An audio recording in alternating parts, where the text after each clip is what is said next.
আপনি কি জানেন একটা অক্টোপাস নিজের জন্য শেলফ বানাতে পারে, বা এক বানর আয়নায় নিজেকে চিনে ফেলতে পারে? প্রশ্ন হচ্ছে, প্রাণীরা কি শুধু প্রতিক্রিয়া দেখায়, না তারা চিন্তা করতে পারে? আজকের ভিডিওতে আমরা জানব প্রাণীরা কিভাবে চিন্তা করে, কেমন করে সিদ্ধান্ত নেয়, আর বিজ্ঞান কি বলছে এ বিষয়ে। থাকুন শেষ পর্যন্ত। আপনার আশেপাশে থাকা বিড়ালটা যখন মিউ মিউ করে, কুকুরটা যখন দরজার সামনে বসে থাকে, তখন কি ওরা শুধু অভ্যাস থেকে এমনটা করছে, নাকি ওদের মাথায় কিছু ভাবনা চলছে?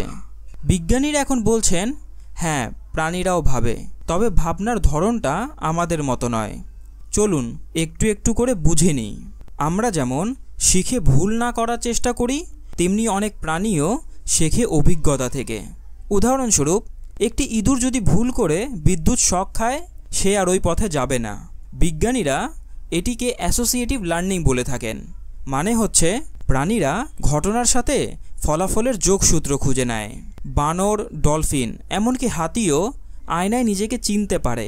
এই পরীক্ষা পৃথিবীর বিখ্যাত মিরর টেস্ট, যেখানে প্রাণীর কপালে একটা দাগ দেওয়া হয়। যদি সে আয়নায় নিজের কপালেই হাত দেয়, তার মানে সে বুঝতে পারছে সেটা তার প্রতিচ্ছবি। তার মানে কি দাঁড়ালো? ওরা শুধু দেখে না, দেখে, বুঝে এবং চিন্তা করে। অক্টোপাস এক ধরনের আশ্চর্য প্রাণী। ওরা বোতলের ঢাকনা খুলে খাবার বের করতে পারে, এমনকি নিজের জন্য আশ্রয় বানাতে পারে পাথর দিয়ে। বিজ্ঞানীরা বলছেন, অক্টোপাসের বুদ্ধিমত্তা অনেক ছোট বাচ্চার সমান। তাহলে এটা কি ভাবার ক্ষমতা নয়? অনেক প্রাণী কষ্ট পায়, ভয় পায়, এমনকি শোক প্রকাশ করে। হাতির পরিবারে কেউ মারা গেলে অন্যরা তার পাশে দাঁড়িয়ে থাকে। এটা কি শুধু আচরণ, নাকি অনুভূতির প্রকাশ? তাহলে কি দাঁড়ালো? প্রাণীরা কি ভাবে? হ্যাঁ, ওরা ভাবে, কিন্তু তাদের ভাবনা আমাদের মতো জটিল না হলেও নিজের প্রয়োজন বুঝে তারা সিদ্ধান্ত নেয়, শেখে, অনুভব করে। তাদের চিন্তা হয়তো শব্দে প্রকাশ পায় না, কিন্তু কাজে প্রমাণিত হয়।